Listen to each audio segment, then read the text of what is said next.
The year is 1945. It's a dark and stormy night. A stranger comes in from the darkness carrying a basket, a precious baby girl that he dropped off at an orphanage and disappears. Well, the next day, the nuns find this baby girl on the doorstep. So they don't know what else to call her. They call her Jane. And then Jane grows up wondering, who is my mother? Who is my father? I was left as a foundling on the doorstep of this hospital. Well, when Jane is 17, she grows up to be this beautiful young woman, and she meets this handsome stranger, and it's love at first sight. But it was not meant to be.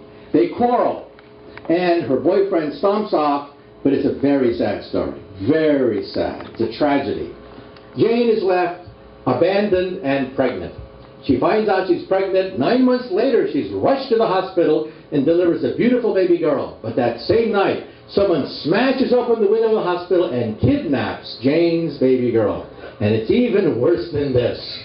It turns out she's bleeding rapidly. The doctors have to perform an emergency experimental operation to save the life of Jane. They change Jane into Jim. Well, Jim wakes up the next day with this huge headache. She was left as a foundling on a doorstep of an orphanage, falls in love at 17, is abandoned, gets pregnant, somebody steals her baby, and now she's not even Jane anymore. She's Jim. Well, Jim gets into barroom fistfights anytime someone says, "Hey, Jim, where'd you come from anyway? Who's your mother? Who's your father? Who are you anyway?" So now Jim is once again stone drunk on the bottom of a bar. The bartender comes up to him and says, Jim, wake up, wake up. I'm really a time traveler. Come into my machine and we'll figure out who is Jane/Jim. So they go way back into the past, way back. And then Jim is somewhere in the past. He's kind of disoriented. But then he meets this beautiful 17-year-old girl. And it's love at first sight. But you know, it was not meant to be. They quarrel. And Jim stomps off into the darkness. But then Jim finds out, hey, I just found out. My girlfriend's pregnant. Oh my God, I want my baby to get the best education possible. So 9 months later, he goes to the hospital. Smashes open the hospital window.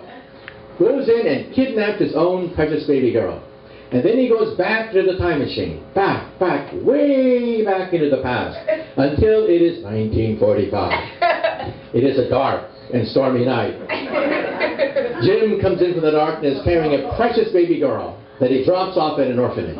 The next day, the nuns pick up this baby girl. They don't know what else to call her, so they call her Jane. And Jane wonders, who is my mother? My father? I was up as a foundling on the doorstep of this hospital. Well, Jim finally says to himself, you know, I don't want to be a barroom drunk all my life. I'm going to get my act together. I'm going to join the Time Traveler's Corps. So Jim has many heroic exploits in the annals of time. Now, Jim is an old man. He says, on his retirement day, I want permission for one last mission in time. I'm going to put on a wig.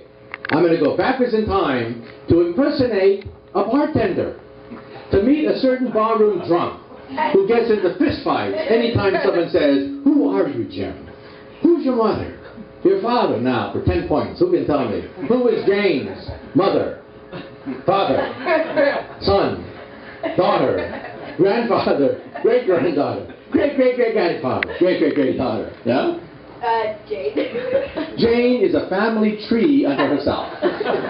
Can you imagine a family get together and they get into a food fight and someone says, you did that to me. No, you did that to yourself, okay?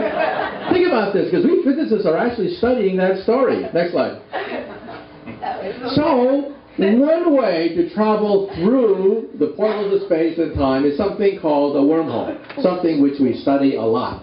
Well, 150 years ago, in merry old England, there was a professor of mathematics at Oxford who knew about these things. Next slide.